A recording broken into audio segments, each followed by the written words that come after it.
Hey guys, what's up? It's your boy Kbreezy here, and in today's video, I'm going to be spilling the beans and letting you guys know some of the new things that the people over Respawn are going to be doing in order to try and save their game. I discussed in one of my previous videos how Apex Legends is dying, and that Respawn is going to have to address this problem if they don't want all the hype around their game to go to waste. You should definitely check out that video when you get the chance. I'll be putting a link in the description if you want to see it from there. But getting back to the topic of today's video, Respawn recently announced some of the reasons why we've been seeing so few updates since the game's launch and what we can expect in the future. First up, let's look at why Respawn hasn't been updating their game that often, and they claim it's because they don't want to overwork their employees and they want to keep content releases at what they claim is a reasonable rate. Now, this does occur during claims that some Epic employees are working 70 to 100 hours a week in order to keep the weekly updates that Fortnite is known for going.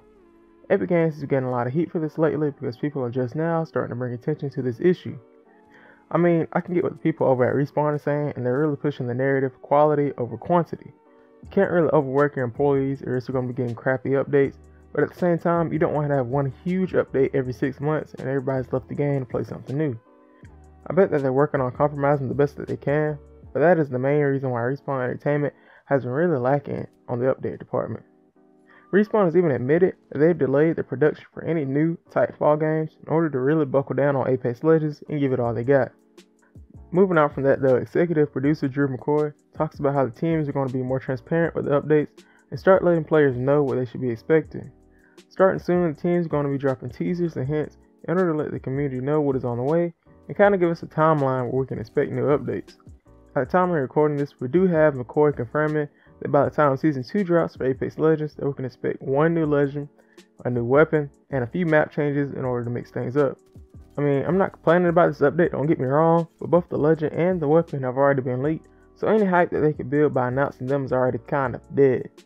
It would still be cool though to see some actual official gameplay instead of some of the leaked, half-rendered files that we're not even supposed to have access to. Something else that McCoy mentioned when discussing the state of Apex Legends is how the team is working hard at fixing the bugs and server issues that players are experiencing. One of the worst ones being the slow motion servers that you randomly get. It makes it so that everything you do is about half speed if you're lucky. I've been in a few of these myself and I gotta admit these are absolutely agonizing. It's one of the reasons why Shroud stopped playing Apex midstream and had a PUBG relapse. I mean, it was kind of funny seeing his reaction, but at the same time, it really does highlight some of the major issues that Apex is experiencing. I really am glad to hear that the team is working on these issues because even though they do not occur that often, when they do happen, it really does disrupt the flow of the game. One more thing that the team said they're really working on is audio issues during the game. It really is annoying when you don't get the correct audio cues during the game because you literally can't react to someone that's sneaking up on you until it's too late. Hit registration is also another big thing the team wants to optimize because a lot of players have been complaining about the hitboxes on legends like Pathfinder and Wraith. I swear that some of my shots would just phase through these players and I'll just get waxed because the hitbox is so small yet inconsistent. Oh yeah, and I almost forgot to mention the cheaters. Finding a hacker on console is kind of rare, but on PC you find a lot more hackers, and the team claims they're working really hard on banning any hackers that people report and reinforcing the software in their game to make it much harder to make mods. I really am glad to hear this coming from the team because I can't stand when I get in a match with some troll that thinks it's hilarious to headshot somebody from halfway across the map with Mozambique. Okay, on second thought, that is pretty funny, but you do get what I'm trying to say. Okay, so now that we've gotten the bug fixes and things out of the way, and the reasons behind why the team hasn't been updating Apex that much, let's take a look at when we can expect major content updates for Apex. Get ready for this one, guys, because the team over at Respawn says they want to focus on large, seasonal updates instead of weekly updates like what Fortnite has.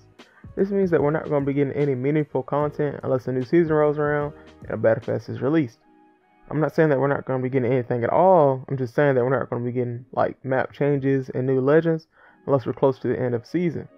I mean, it's kind of a bummer, but what can you do? The game by itself is amazing and has managed to keep me entertained with minimal updates these past 3 months, even though I've been sneaking back to Fortnite here and there.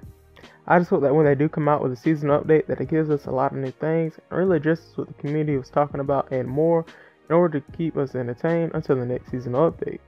They even admitted in that updating the game weekly was not the goal with Apex Legends because they knew from the start that they would not be able to sustain it. If you didn't already know, the team over at Respawn is a lot smaller than what Epic Games is able to work with. I mean, I can respect that, I just hope that they're able to balance the time between updates so that it doesn't feel like ages before we get anything new. But yeah guys, that's all I have to talk about regarding the things Respawn plans on doing in order to save their game. If you enjoyed watching this video, then you should definitely check out the one where I list the reasons why Apex is dying and kind of go more in depth on why we saw such a massive decline in the player base since launch. If you're new to the channel, please consider subscribing and leaving a like on the video to show your support, because that really helps me out and lets me know what kind of videos that you guys like to watch. Thank you all so much for watching, and as always, it's your boy KB, signing off.